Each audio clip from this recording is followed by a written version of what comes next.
Hello बच्चों, let us learn fire and the ice. What is fire? A symbol of fire. किस बात symbol है? Fire is a symbol of desire, desire का भी, इच्छाओं का भी।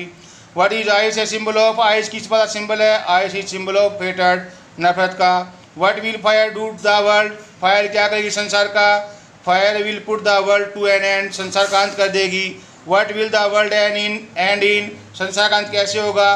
The world will end in fire as well as ice. संसार का अंत आग से भी हो सकता है और आइस, बर्फ से भी हो सकता है। Why does the poet hold with those who favour fire? कवि उनका पक्ष क्यों लेता है जो कहते हैं कि संसार का अंत आग से होगा? Because in now days the desire for material things is increasing. कि आजकल डिजायर बहुत बढ़ गई है अभी। इच्छा पूर्ति करने के चक्कर में इंसान बुरे से बुरा काम करता जा रहा है, बुरे से बुरे काम करता है, और पता नहीं क्या क्या उसने हथियार, धन दौलत इकट्ठा कर लिया है कि एक दिन वो अपने आप ही नष्ट हो जाएगा। ऐसा लग रहा है अभी, क्योंकि देखो कितने भयंकर हथियार बना लिए हैं भागम भाग में। तो डिजायर से कहता है अंत हो जाएगा अभी। Why do some people say that the world will end in ice? Ice का मतलब नफरत भी।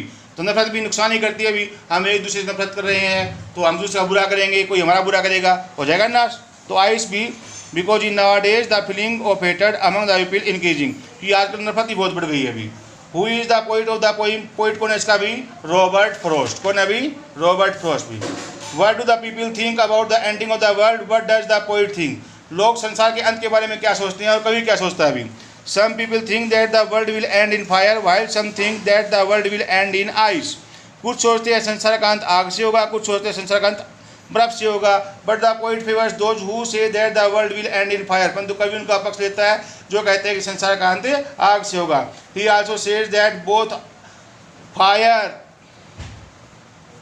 both निहारी थी कभी। Both are suffice for the ending of the world. Suffice पर्याप्त भी, दोनों ही संसार के अंत के लिए पर्याप्त है भी। मतलब फायर भी और आइस भी, मतलब डिजायर और हेटर दोनों ही नफरत और जो इच्छा है अपनी वो एक दिन नाश कर देंगे भी। पता नहीं कि ये करेंगे, वो करेंगे, उसका ये कर दे, उसका ये कर दे। नुकसानदायक है भी ये भी। संतुष्ट रहो, सेटिस्फाई रहो, किसी का बुरा करने का मत सोचो भी, बस संसार सुख में हो जाएगा भी।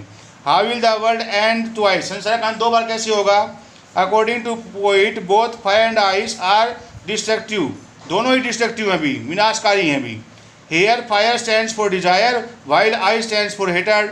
The poet thinks that our lust and desires will end the world. हमारा लोभ, लालच, इच्छाएं एक दिन अंत कर देंगी सब कुछ का भी। इफ इट सर्वाइव्स, यदि बच गया इनसे भी, लोभ इच्छा से बच गया, तो it will be destroyed by the feeling of hatred. तो यह भी जो हेटर्ड की जो फीलिंग है इनसे नष्ट हो जाएगा। दस the poet says that the world will and twice. इसलिए कोई कहता है संसार का दो बार होगा भी। एक बार तो जो इच्छाएं होगी ना, अपनी इच्छाएं इनके भागम भाग में हम हथियार बना रहे अंधाधुंध भी, इनसे नुकसान होगा। फिर थोड़ा बहुत बच जाएगा तो जो नफरत बची हुई होगी उससे नुकसान हो जाएगा।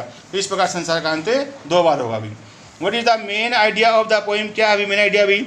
This is a highly symbolic poem. बहुत ही प्रतीकात्मक कविता है। In this poem fire stands for desire while ice stands for hatred. The poet says that both are destructive. दोनों विनाशकारी हैं। These can destroy the world. ये संसार का नाश कर सकती हैं। So the poet gives us a message that we should keep control on the feelings of hatred and strong desires. इसलिए कवि कहता है कि जो फीलिंग्स ऑफ हेटर्ड हैं और डिजायर हैं उन पे भी कंट्रोल रखो भी, बढ़ने मत दो भी उनको भी, दोनों विनाशकारी हैं भी। Write the brief summary of the poem. Fire and ice is a beautiful poem. It is written by Robert Frost. In this poem, fire stands for desire, while ice stands for hatred. The poet presents the opinion of different people. Some people say that the world will end in fire. Some say the world will end in ice. The poet favors those who say that the world will end in fire. He also says that both fire and ice are suffice for the ending of world. दोनों ही पर्याप्त है संसार के नाश के लिए। Because in the world lust and desire for material things is increasing rapidly. जोर से बढ़ रही है भी लोभ लालच की भावनाएं भी। It can lead to destruction of the world one day. इससे एक दिन संसार का नाश हो जाएगा। इफ इट सर्वाइव्स, यदि बच गया, then the feeling of hatred will destroy it. तो जो नफरत की भावनाएं हैं वो इसका नाश कर देंगी।